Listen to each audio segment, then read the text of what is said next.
Hola, bienvenidos nuevamente a Proyecto Legislatura. En el programa de hoy vamos a corrernos un poco de la agenda coyuntural y vamos a entrar un poco en lo que es la esencia de este programa. Ustedes saben que siempre armamos mesas de diálogo donde tratamos de discutir soluciones a problemas de los vecinos de la Ciudad de Buenos Aires. Hoy nuestro tema va a ser el diálogo específicamente, y no cualquier diálogo, sino el diálogo interreligioso, como una forma de hecho de pensar, la manera de superar algunas cuestiones que nos molestan, como la violencia, por ejemplo, la discriminación, un lugar de encuentro de los que tal vez tienen una manera de vivir diversa, distinta, pero sin embargo un espacio de comunión para pensar una sociedad mejor. Este año, sin dudas, una de las imágenes habrá sido esta que vamos a compartir con ustedes.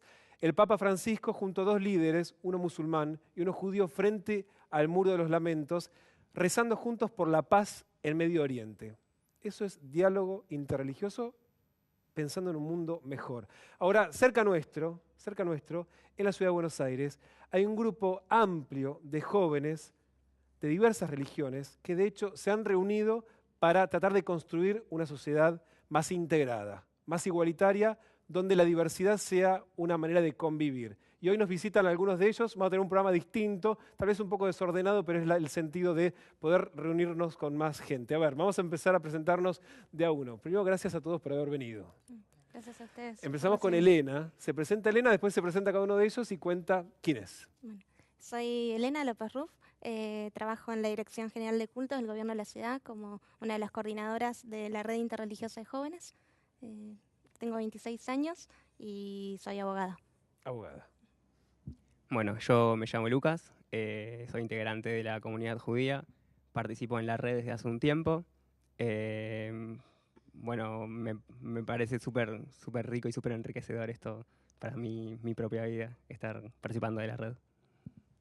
Mi nombre es Augusto Kumbich, soy musulmán, soy miembro de la Dirección General de Cultos de la Ciudad de Buenos Aires, coordino con Elena y Giancarlo la red interreligiosa de jóvenes y soy ingeniero en electrónica.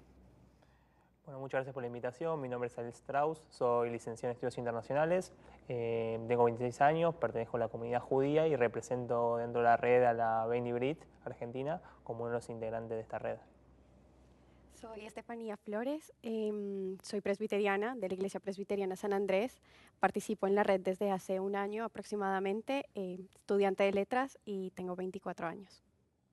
Bueno, mi nombre es Amir Sakur, tengo 21 años, represento a la juventud del Centro Islámico de la República Argentina, soy musulmán y formo parte de la red interreligiosa desde un principio, la verdad, una experiencia muy linda y muy enriquecedora personalmente y también para todos, creo. Vamos a comenzar, hable el que quiera, lo que sí seamos ordenados para que todos puedan hablar, ¿no? ¿Por qué la necesidad de crear una red interreligiosa?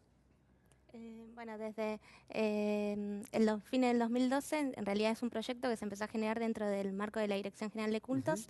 Se vio que generalmente en las reuniones de diálogo interreligioso siempre estaban los grandes líderes, ¿no? Y bueno, se vio como una oportunidad de poder formar a nuevas generaciones en el diálogo interreligioso y desde el año pasado la RIJBA está coordinada por la Dirección General de Cultos. Bueno, desde el año pasado comenzamos a trabajar, hicimos todo un trabajo previo de ir a cada comunidad religiosa para proponerles este proyecto y crear un espacio de encuentro entre jóvenes de distintas religiones en donde poder desde los valores comunes de cada tradición religiosa realizar acciones conjuntas, ¿no? Es decir, desde acciones solidarias, acciones culturales, cultuales, de poder participar de la festividad religiosa del otro, de poder conocer al otro, ¿no? ¿Y qué tal es esa experiencia de participar de la vida religiosa del otro? Yo creo que es fundamental, dado que el diálogo es algo que nos une a todas las religiones, no importa si uno es judío, es musulmán o es cristiano. Creo que eso es fundamental y creo que la oportunidad que nos está dando esta red es poder conocernos y encontrar las igualdades que tenemos con las distintas religiones, más cuando está en boga del público en general que las religiones o las culturas son los responsables de los grandes males del mundo. Y creo que en este espacio nosotros podemos encontrar un lugar en donde poder encontrar similitudes y a su vez generar un diálogo entre pares de nuestra misma edad. Coincidiendo con Ariel, creo lo mismo que él, que esto es un gran espacio para formarnos los que vamos a ser los futuros líderes, digamos, de las religiones acá en la ciudad o en Argentina. Y conocer al otro para entenderlo evita caer en el prejuicio, que es muy usual, el judío esto, el musulmán esto, el cristiano lo otro. Y conocer al otro te hace entenderlo desde otra perspectiva y eso te genera también sentir como que eres tu hermano. No, él está en la misma situación que yo, él sufre lo mismo que yo y está bueno esto de trabajar todos juntos para borrar estos prejuicios y aparte formarse en el conocimiento del otro. Conociendo al otro evitás caer en esto, digamos. Yo soy licenciado en filosofía y soy becario del CONICET y me dedico a estudiar la relación entre pensamiento judío y pensamiento musulmán. Y una vez recordé un dicho que dice que si uno es una persona que no pone en práctica eso que está conociendo, digamos, es como un burro cargado de libros. Y bueno, a mí me parece como que es necesario poner en práctica el vínculo entre, en mi caso particular, que es lo que más me conmueve, entre judaísmo e islam, pero también entre todas las religiones, para poder poner en práctica una parte de la religión que si no se pone en juego con otras religiones, no existe. Una de, creo, las cualidades o estas ventajas que tiene el diálogo interreligioso, a veces el diálogo con uno mismo, porque cuando uno tenés que explicarle a alguien que tiene otra oreja, claro. ¿Quién soy?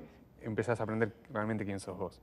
Te sirve también para aprender o reafirmar tu tradición o tu identidad.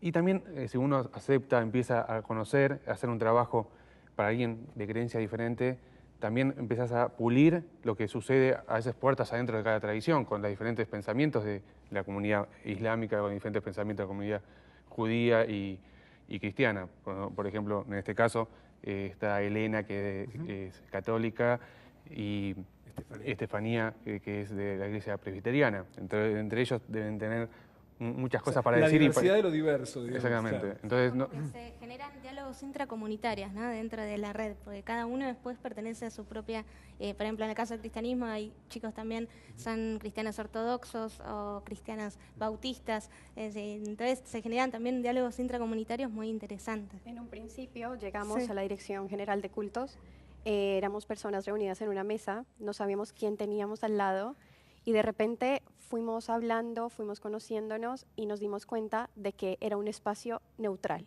donde todos podíamos hablar con honestidad, reconociendo lo que somos, en qué creemos también y escuchando, que era lo que Augusto decía. ¿Sí? Si les parece, hicimos una nota con el director general de cultos de la ciudad, con Alfredo Abriani, precisamente el director del lugar neutral, que nos cuenta de hecho acerca del proyecto y también del trabajo que realiza la Dirección de Cultos de la Ciudad de Buenos Aires. La Dirección General de Cultos tiene dos objetivos fundamentales, diría yo. Por un lado, el de acompañar y asistir a todas las instituciones o las comunidades religiosas que tienen asiento en la Ciudad de Buenos Aires para ayudarlos en todas sus demandas, inquietudes, solicitudes y todo, que ellos sepan y se puedan referenciar con un área del gobierno donde puedan canalizar todas sus demandas, sus inquietudes, sus pedidos o lo que sea. Hoy en día es sencillo para cualquier persona de fe practicar en la Ciudad de Buenos Aires su religión. No hay ningún impedimento, no hay ningún obstáculo. Siempre quedan algunos prejuicios, pero más que nada por una cuestión de desconocimiento, ¿no? De ignorancia. Siempre hay prejuicios respecto de alguna comunidad religiosa. Los musulmanes, por ejemplo, cargan con un prejuicio. Los judíos también fueron perseguidos en su momento, digamos. Y todo eso hay que mostrarlo para precisamente romper con esos prejuicios y que la ciudad sea de todos, no solamente de una mayoría católica, sino que también se sientan parte e incluidos las minorías religiosas. Para combatir el prejuicio hay que mostrarse, no le sirve de nada a las instituciones o a las comunidades religiosas encerrarse en sí mismas, sino todo lo contrario.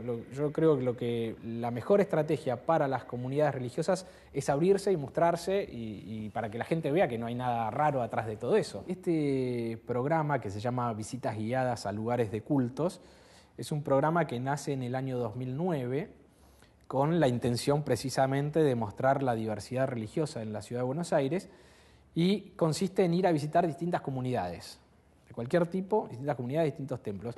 Al principio, cuando la lanzamos, había cierta desconfianza por parte de las comunidades religiosas diciendo, bueno, pero ¿por qué desde el Estado quieren organizar una visita a mi comunidad y mostrar mi comunidad? Y había cierta reticencia y desconfianza, pero bueno, se fue diluyendo y hoy se da naturalmente al punto que nos llaman para ver cuándo los vamos a incluir en nuestro programa de visitas guiadas. Cada vez que el conflicto de Medio Oriente recrudece o que hay algún estallido en ese sentido, la verdad que se resiente en las distintas comunidades acá en la Argentina. Y porque hay mucha actividad en las redes sociales, entonces uno dice una cosa y el otro dice otra, y ahí hay un roce y una importación del conflicto de Medio Oriente y una discusión que se da entre algunos integrantes de las distintas comunidades. Nosotros como Estado funcionamos como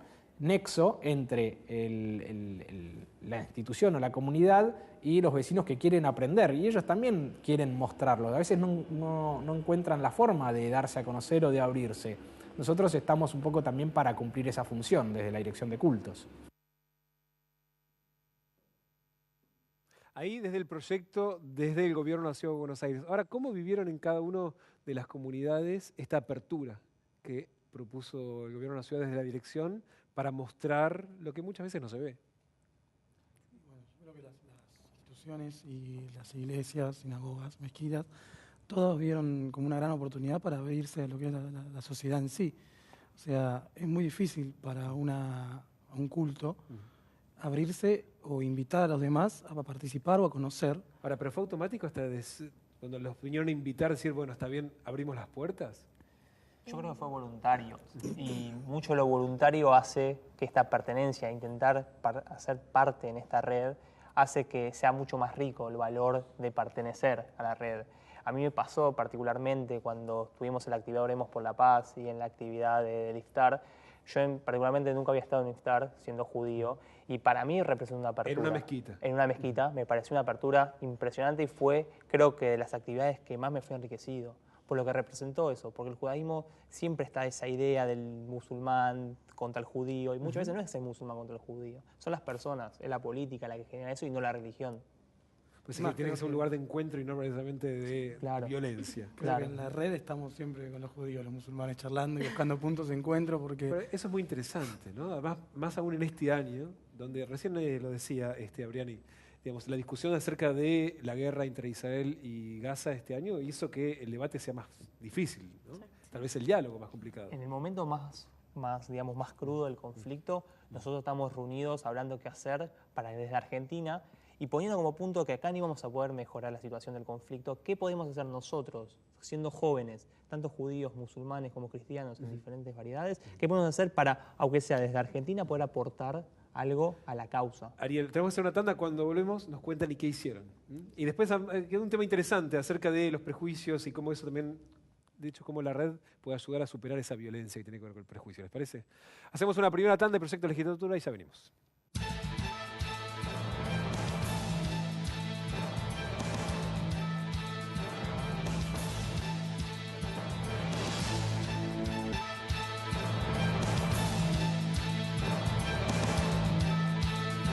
Seguimos en Proyecto Legislatura. Hoy estamos hablando sobre diálogo interreligioso junto a 6 integrantes de la Red Interreligiosa de Jóvenes de Buenos Aires. Había quedado el bloque anterior, durante este año, el momento de la crisis de Medio Oriente, de la guerra entre Israel y Gaza, que de hecho ustedes se habían puesto de acuerdo para ver qué podían aportar desde acá, ¿no? Sí. Bueno, como Ariel dijo, ¿qué podíamos hacer desde Argentina? Sabíamos que no íbamos a poder solucionarlo. Estábamos totalmente distanciados, pero queríamos manifestarnos de alguna manera simbólica que en este grupo que estábamos formando y donde todos estamos unidos, queríamos hacer algo, ¿sí? Algo que demostrara que se podía en unidad lograr, así fuera un gesto. Y recurrimos a una oración, porque es algo que tenemos en común. Sí. Ahora, ¿y hacia dentro de cada comunidad fue tan sencillo decir, mira, yo me estoy reuniendo con él, que desde otro lado seguramente lo están viendo de una manera distinta para rezar juntos por la paz? Algo que me parece que está bueno es que las personas, digamos, las personas judías, cristianas, musulmanes y los otros cultos que participan en la red todos creemos en que más allá de que estemos lejos de un lugar y de que no podemos hacer algo directamente, materialmente, creemos en que hacer una oración tiene un poder, que pasa algo cuando nosotros rezamos. Es decir, no creemos que sea solamente un rito o algo vacío y lo hacemos como algo simbólico. Nosotros creíamos que si nos juntábamos a rezar, estábamos haciendo algo de verdad. Estamos haciendo algo dentro de nosotros mismos, estamos haciendo algo con los demás y estamos haciendo algo para allá, que no estaba tan lejos. Mostrarle a los demás lo que estamos haciendo, porque no fue en cualquier lugar, fue en la Plaza de Mayo, digamos, la oración interreligiosa, cada uno con Que tiene una sus simbología oraciones. política bien fuerte, digamos. Claro, No es para cualquier mostrar lugar, claro. que estamos trabajando unidos y que queremos todos la paz. El lema era oramos por la paz. O sea, queríamos mostrar que esto era más que nada un conflicto político. Las religiones, ninguna religión avala muerte, guerra y destrucción. Al contrario, las religiones tienen que unir, no separar. Ahora, Amir, precisamente vos en el bloque anterior has mencionado digamos, el prejuicio que muchas veces hay sobre la mirada del otro, que uno tiene, y también en general de la sociedad argentina probablemente hacia el que profesa una religión. ¿Cómo se vive desde cada lugar hoy en Argentina eso? Inclusive a mí me pasó que mi familia y mi grupo de amigos, muchos no comprendían lo que yo estoy haciendo y siguen sin comprender lo que yo sigo haciendo en la red. Porque o sea, primero muchas colectividades, principalmente también la musulmana y la judía, viven muy cerrados. La judía, especialmente a partir de los atentados de la Embajada y la AMIA, se cerró mucho más hacia el mundo, mejor dicho, hacia la Argentina. Y creo que empezar a generar estos espacios de apertura para la colectividad judía, y en mi opinión, creo que es fundamental y es muy importante. Es que cuando uno conoce a otra persona que supuestamente piensa diferente, se da cuenta que el otro es una parte de uno y uno es una parte del otro. No estamos separados. Augusto quería decir algo.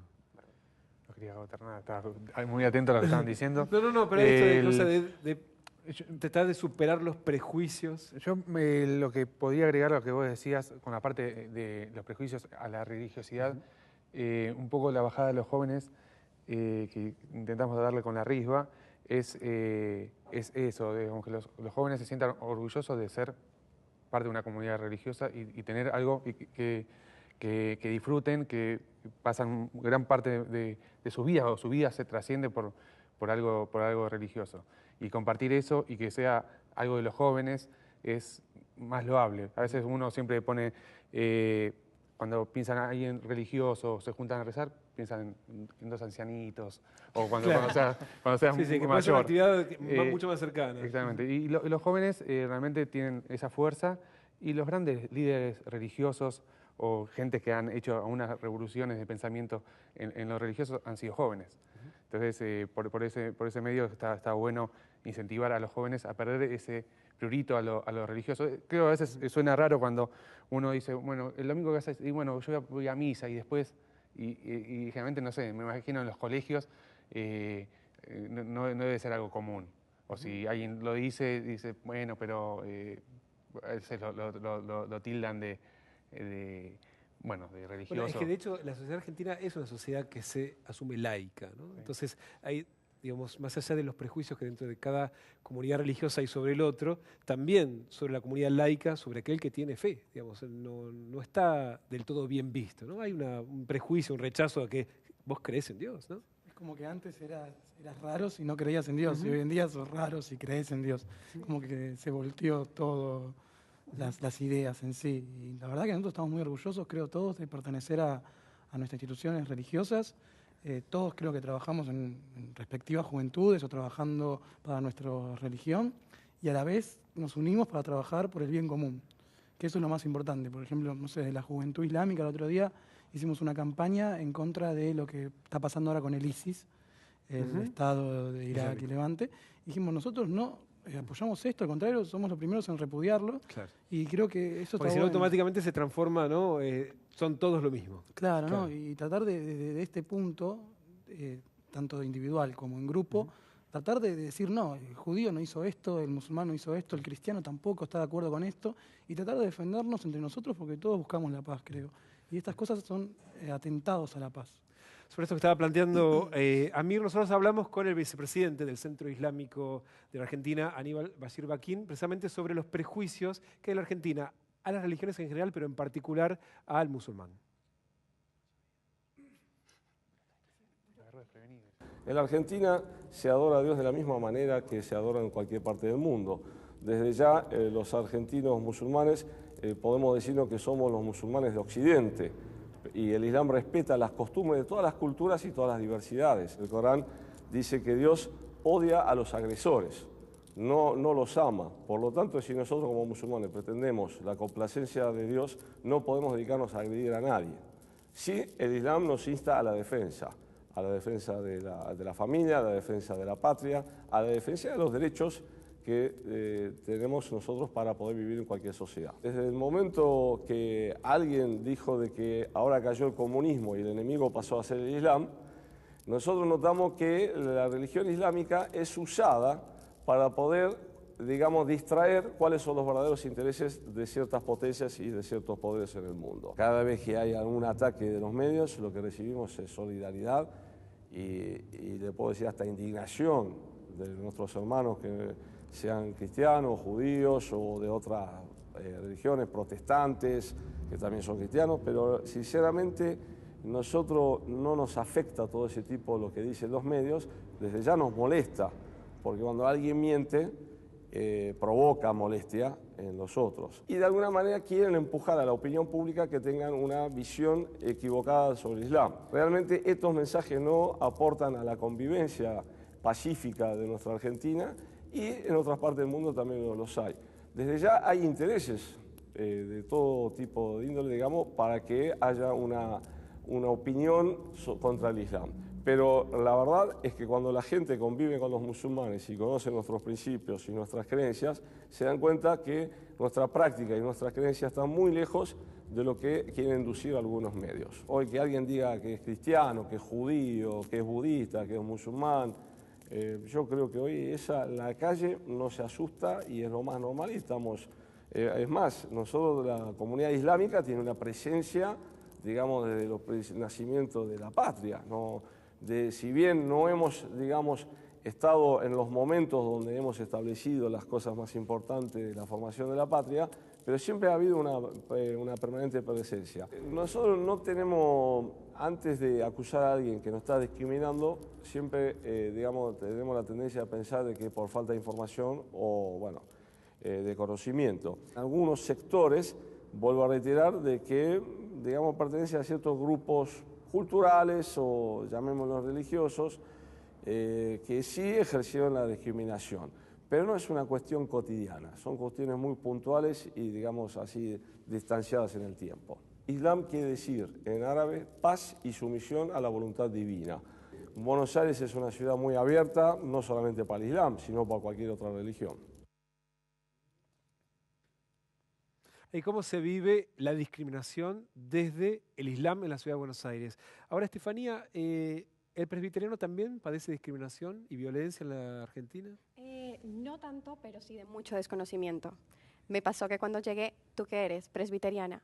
¿Qué es presbiteriano? ¿Sí? Se reconoce mucho el evangélico o se conoce lo que sería el protestante, pero el presbiteriano como tal no se entiende qué es. En Argentina, en la comunidad evangélica, la presbiteriana es la más importante, digamos, la que tiene mayor cantidad de bueno, claro, y somos una iglesia reformada, o sea, piensa que históricamente desde Lutero, pasando por Calvino, John Knox, a Escocia vienen en 1825 colonos escoceses y fundan la primera iglesia presbiteriana.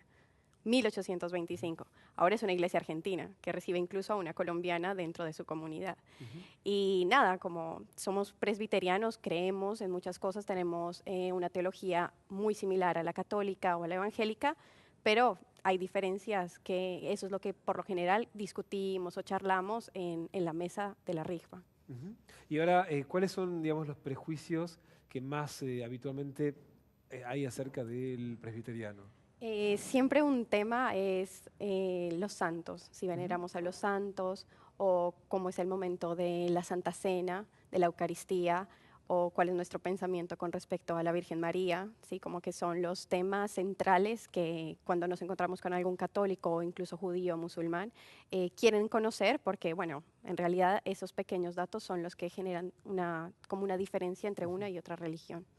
En el corte nos hemos puesto a hablar sobre la relación entre Estado y religión y también cómo, digamos, el Estado puede promover esto. Digamos, la red fue creada desde el Estado de la Ciudad de Buenos Aires y de alguna forma uno podría decir, pero ¿qué tiene que hacer el Estado metiéndonos en eso, ¿no? Un Estado laico ¿Por qué impulsa y genera este tipo de rincones? Acá tenemos la virtud, digamos, en Argentina, en la ciudad, también de tener esta libertad religiosa, de poder vivir nuestra religiosidad a pleno, sin ninguna restricción. Podemos ver que, por ejemplo, hace un par de años se permite a la mujer musulmana sacar su foto de DNI con su velo.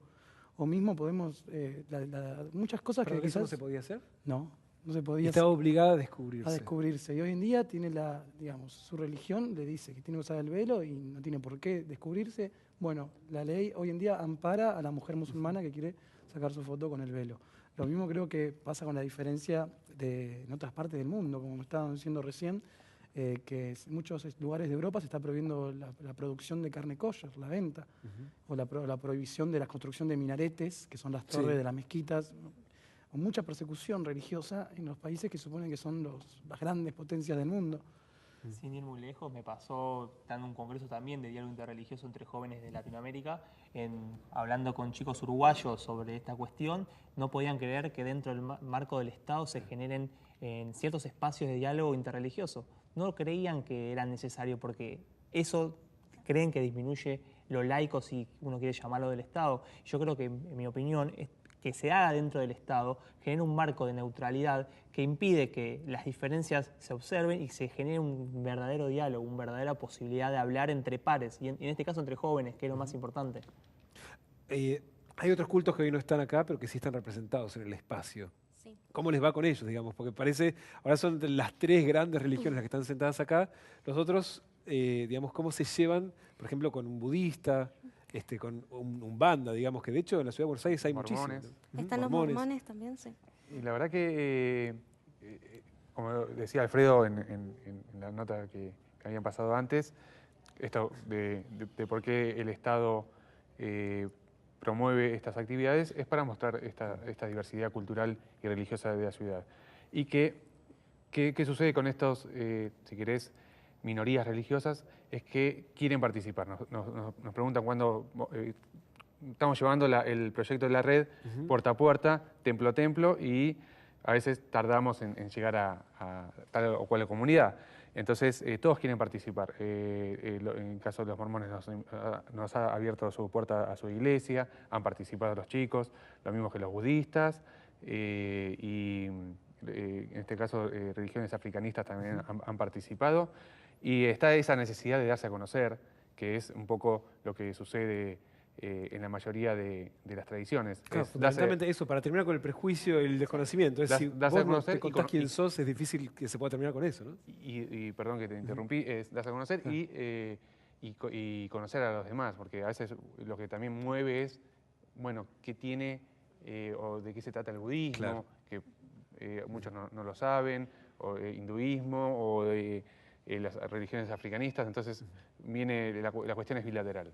Les propongo, nosotros habitualmente hacemos el cierre de las conclusiones ahora, que vean al resto de los invitados y nos volvemos a reunir al final para hacer un cierre, ¿les parece? En el próximo bloque vamos a dialogar con un legislador sobre las herramientas que desde la legislatura se pueden plantear precisamente para superar la discriminación. Ya venimos.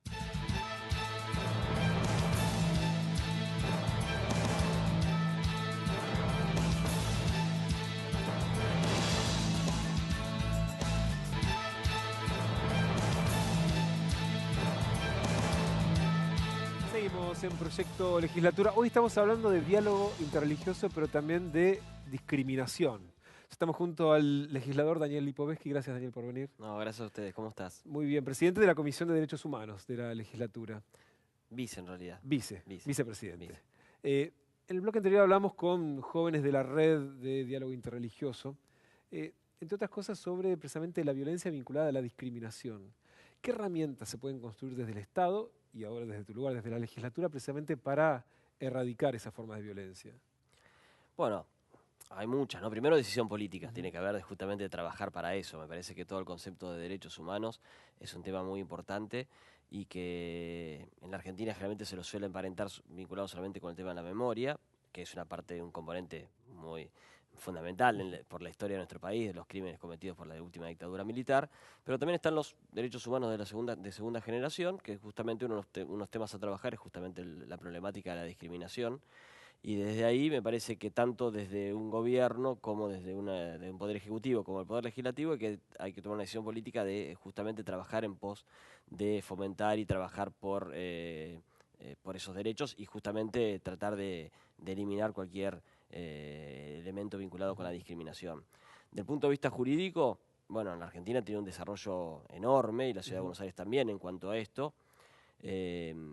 Sobre todo a partir de la reforma constitucional del 94, cuando se incorporan los tratados de derechos humanos a la Constitución y tienen rango constitucional, que fue una medida que yo siempre digo que es, yo creo que en los 90, que los constituyentes hayan hecho ellos hayan tomado esa decisión, creo que un poco se les escapó la tortuga, como dice Maradona, porque la verdad que eso implicó un cambio sustantivo. Pensemos que hoy no hay ninguna norma que se pueda dictar, ni un poder ejecutivo, ningún poder legislativo puede dictar una norma que contradiga o contraponga un tratado de derechos humanos. Eso es una garantía de protección, de promoción enorme, enorme, y una obligación de parte de los gobiernos justamente de cumplir los preceptos de las convenciones de derechos humanos. Obviedad, pero si no se establecía de esa manera probablemente no lo hubiese sido. Seguramente vos fíjate que, por ejemplo, sirvió esa incorporación para que la Corte Suprema declare la nulidad de los indultos, por ejemplo. Si no hubiera tenido rango constitucional, posiblemente la Corte no hubiera tenido ese elemento jurídico tan importante que permitió luego que se declare nulo, que luego se originó la ley que dictó el Congreso Nacional. Pero hay montones de cosas que la justicia ha podido sancionar y dictar medidas y cuestiones que tienen que ver con esto. Y volviendo a tu pregunta, justamente en la Ciudad de Buenos Aires, la Constitución de la Ciudad de Buenos Aires también en este contexto, dictada posteriormente a la Constitución del 94, a la Constitución Nacional del 94, siguió ese camino y habilita, por ejemplo, la interposición de acciones de amparo justamente para proteger los derechos humanos y para trabajar contra cualquier elemento discriminatorio. Cosas que antes era justamente, la justicia no lo tenía tan claro si podía habilitar una acción de amparo para esto. Hoy parece, como bien decís, una obviedad, pero en ese momento la incorporación a la Constitución de ese elemento fue clave. Lo cierto es que también la agenda de la discriminación va cambiando, porque con los años se va haciendo la sociedad tal vez más tolerante a algunas cosas y va descubriendo que no lo es con otras. Ahora, lo cierto es que no hay una agenda de la discriminación. No sé en la Comisión de Derechos Humanos qué tan activa es la agenda de la discriminación. Bueno, es verdad lo que decís, es verdad. Yo creo que es un tema pendiente a nivel nacional y a nivel de la ciudad. A nivel nacional, porque vos sabés que la ley de antidiscriminación, que hay una ley, es del año 88. Es muy antigua, pensando en todos los cambios que ha habido en todo este tiempo. Por ejemplo, no prevé esa ley, la ley nacional, ¿no? Me refiero, no prevé la discriminación por orientación sexual. Entonces me parece que son elementos que hoy la sociedad argentina, por suerte, ha crecido muchísimo. Claro, de eso no se hablaba. Exactamente, claro. en ese momento Ahora, por ejemplo, nos tocó en la radio esta semana entrevistar una persona que había sido discriminada, su hijo puntualmente, por ser vegetariano. Bullying en la escuela por ser vegetariano. Es decir, qué difícil imaginarse una nueva forma de discriminación como la vegefobia, que ni siquiera forma parte del diccionario de la discriminación argentino. Es verdad, hay montones de cosas nuevas que van surgiendo. Justamente me parece que uno tiene que ser lo más amplio posible, y volviendo al tema de qué cosas todavía en la agenda pendiente tenemos, en la ciudad creo que nos debemos una ley de antidiscriminación más moderna que la nacional, ¿no? Claro. Me parece que eso es una deuda que tenemos. Estamos trabajando en la Comisión de Derechos Humanos para ver si podemos acordar un texto sobre eso, me parece que es clave, y que también sirva como disparador para que el Congreso Nacional también actualice la ley del 88, que parece que eso también una necesidad. Y porque claramente la discriminación puede aparecer en un montón de cosas, por ejemplo, en cuestiones vinculadas con el color de piel, es un tema que es clave, que hoy se da muchísimo. El tema religioso es también un tema... El color de piel ha aparecido, de hecho, o ha reaparecido en el último tiempo con el crecimiento de la inmigración, especialmente de senegaleses en la Ciudad de Buenos Aires. Sin duda, bueno, eso ha generado algunas situaciones de discriminación, y creo que son temas que hay que trabajarlos, tanto desde el lado legislativo como del lado del Poder Ejecutivo.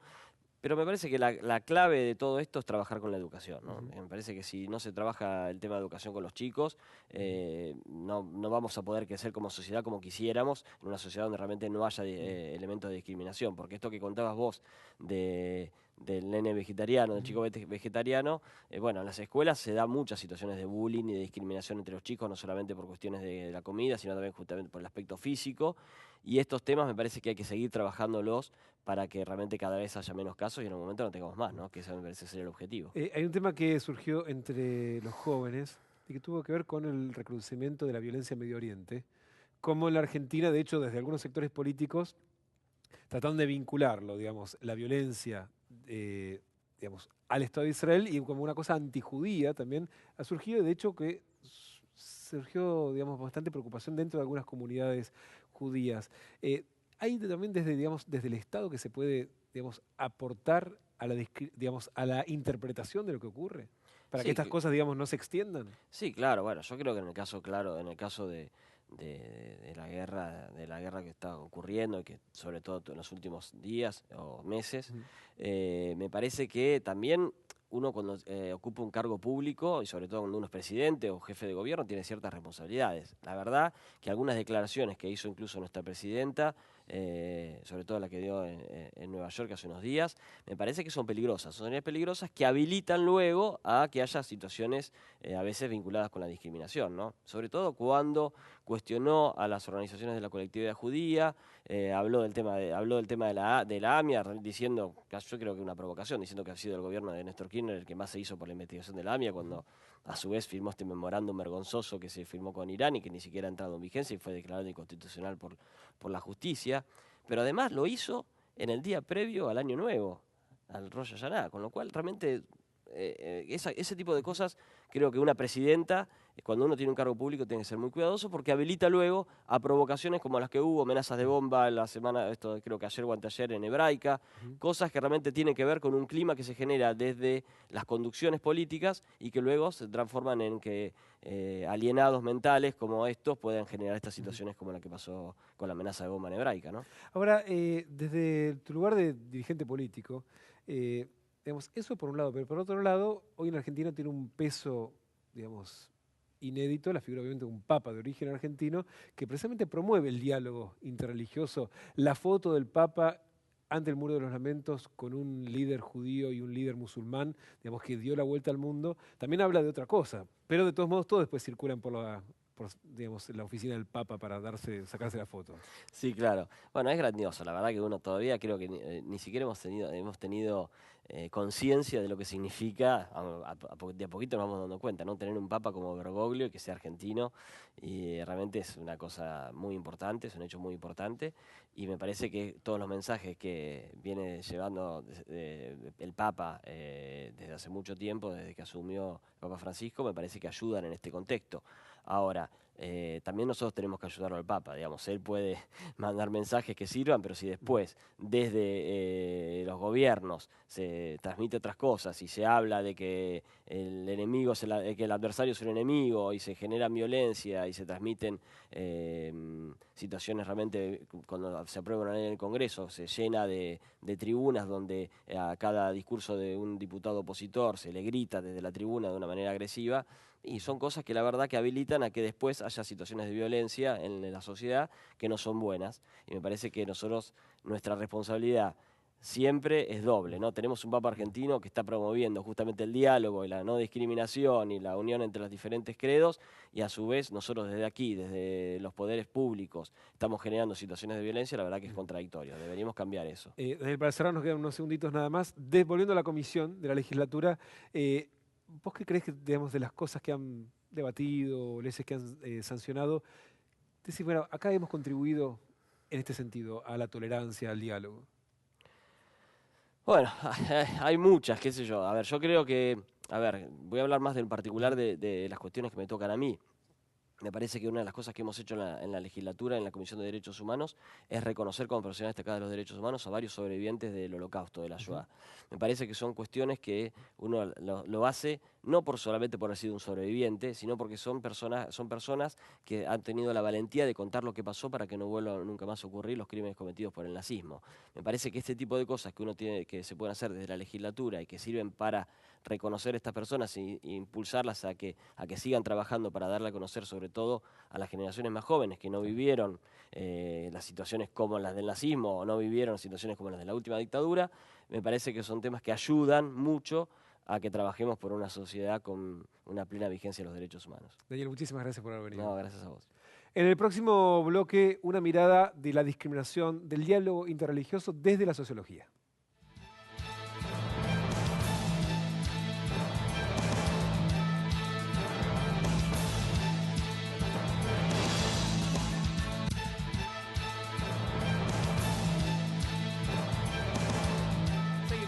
Proyecto Legislatura. Hoy estamos hablando sobre diálogo interreligioso en la Ciudad de Buenos Aires y también en la Argentina. Ya estamos junto a Damián Cetón. Damián, gracias por venir. No, al contrario. Sos sociólogo, investigador asociado del CONICET.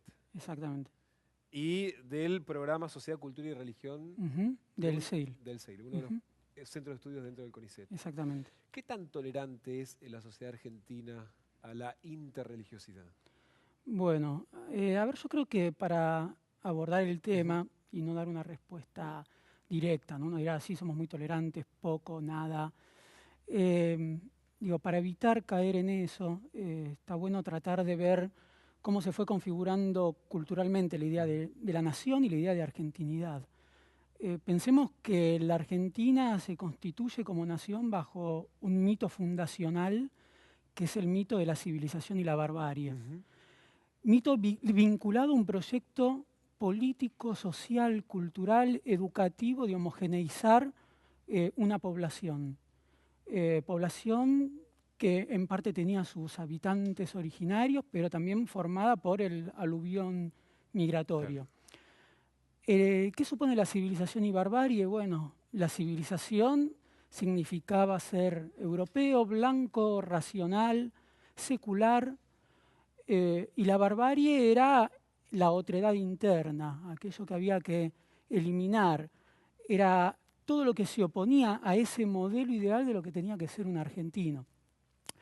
Creo que la pregunta que nos podemos hacer es en qué punto ese mito todavía persiste y hasta qué punto llegó a configurar lo que es el sentido común.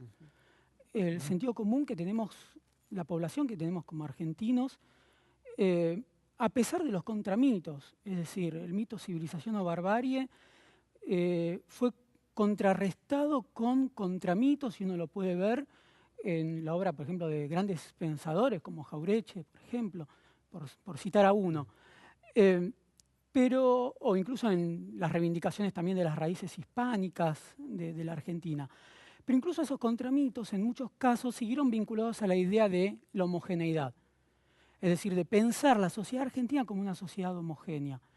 En este sentido, a esa homogeneidad, proyecto homogeneizante de matriz liberal, se le opuso en la década del 30 un proyecto también homogeneizante de matriz católica integrista. Es decir, ¿qué quería decir? La argentinidad está vinculada al catolicismo, por lo tanto, ser argentino es ser católico, y el que no es católico puede ser argentino de papeles, pero no sería argentino del todo. Y luego vienen otros proyectos, por supuesto, homogeneizantes.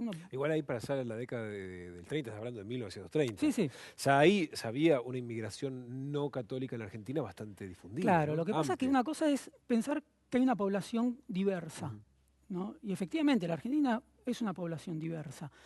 Y lo fue, en el principio del siglo XX lo era. Otra cosa es pensarnos como sociedad multicultural. La diversidad existe, por supuesto. La cuestión está cómo se proyecta esa diversidad. ¿En qué punto es aceptada esa diversidad? ¿En qué punto también el Estado acepta esa diversidad y contribuye a construir una determinada narración sobre la nación que tome en cuenta esa diversidad? Y ahora, desde este lugar, donde ya empieza a hacerse la pregunta, ¿y el Estado acepta esa diversidad? A ver, yo creo que hoy en día hay una narrativa de la diversidad. Es decir, hay una narrativa que reivindica la multiculturalidad, la multirreligiosidad. Creo que el Estado ha venido teniendo un discurso intentando reivindicar los orígenes multiculturales de la Argentina. Ahora bien, creo que hay cuestiones culturales que siguen siendo fuertes, porque hay un sentido... Déjame interrumpirte. De hecho, sí. Ahora, en el debate de estos días, obviamente ya por ahora clausurado del Código Civil, es cierto que ahí se le da una entidad distinta a la Iglesia Católica del resto de los credos, ¿no?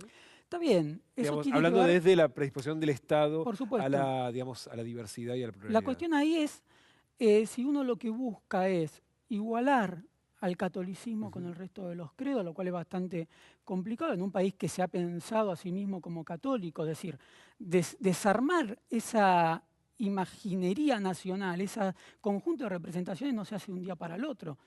Y uno lo puede ver en los medios de comunicación claramente. pensarnos como país multicultural, descentrar lo católico, no es algo que se pueda hacer un día para el otro, porque la nación se ha venido pensando como una nación católica secular, es decir, no cualquier tipo de catolicismo, sino un catolicismo racional, despojado de sus componentes populares, despojado de sus componentes mágicos, ¿sí? De hecho lo vemos, digo, expresiones del catolicismo popular que no son del todo aceptadas.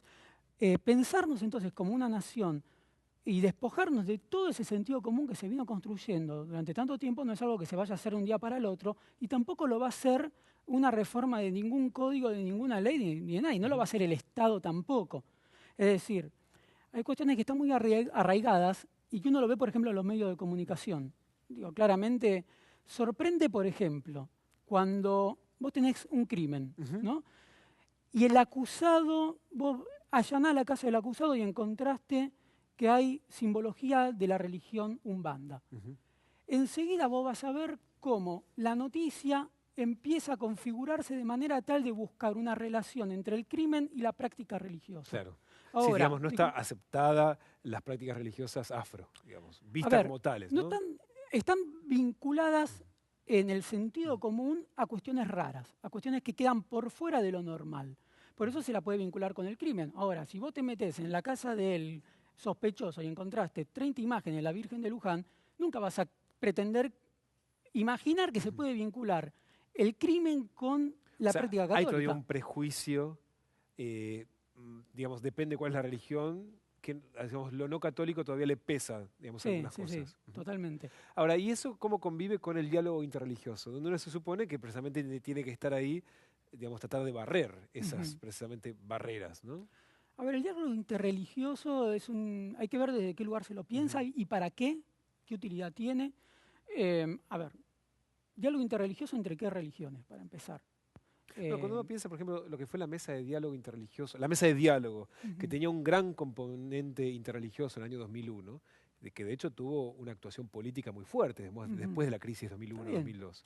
Ahí, de hecho, había muchos de los credos, es cierto, no estaba representado los umbanda, ¿no? Claramente. Sí, por eso digo, hay que ver, cuando hablamos de diálogo interreligioso, qué religiones participan. Y esto no quiere decir que haya un proyecto de exclusión del umbanda, no es que, conscientemente las religiones, catolicismo, judaísmo, islam, quieren excluir otra religión, no pasa por ahí. Pasa por sentidos comunes muy arraigados, que por ejemplo se expresan en los medios de comunicación, se expresan en lo cotidiano. A ver, no es lo mismo que a mí, yo conocer a alguien que me diga soy umbanda, y bueno, quizá empiezo a pensar un poco y digo, a ver, me invita a comer a un umbanda a su casa y digo, qué sé lo que es una gallina, ¿qué me das de comer? La diversidad todavía... Hay una cuestión de sentido común ahí. Claro, contiene muchos que se los ve todavía como un distinto, no como un diverso. Sí, como un distinto, totalmente, y como ahora, algo que no debería estar ahí. ¿Vos crees que en esta etapa, viéndolo desde el lado histórico que vos planteaste inicialmente, hemos aprendido algo? ¿Aprendido de qué? No digo a incorporar al otro, a aceptarlo tal como es, sin pensarlo como un distinto, digamos, sin que todos sean vistos como un umbanda. A ver, me parece que creo que la experiencia de la dictadura militar algo tuvo que haber enseñado. Y creo que efectivamente, digo, después de la dictadura, la última dictadura del 76, digamos, después de eso, creo que los proyectos homogeneizantes son claramente cuestionados. O sea, la dictadura militar fue un proyecto de homogeneización moralizante de la sociedad, transformar a la sociedad en una sociedad católica, respetuosa de la autoridad, etcétera, etcétera. En contra de eso encontramos el destape a partir del 83 y la proyección de muchas diversidades. Ahora bien, no todas las diversidades van a tener la misma posibilidad de proyectarse de manera legítima en el espacio público, y eso va a tener que ver también con la capacidad organizativa de esas diversidades. Obviamente. Eso es interesante. A ver, y también lo que decías, el rol de los medios en eso. El rol de los medios, que repito, no es que los medios tengan un problema particular con Lumbando, que haya un intento de los medios de comunicación de destruir una religión. De que no se lo cuestiona, claramente. Bueno, a ver, el periodista que está permanentemente siendo filmado, grabado, registrado, obviamente está mucho más expuesto a poner su sentido común de lo que estoy yo, que puedo decir algo en mi casa y no queda registrado en ningún lado. Sin duda. También muchísimas gracias por haber venido. No, al contrario. Gracias a ustedes. En el próximo bloque cerramos con una reunión de vuelta con los jóvenes del diálogo interreligioso.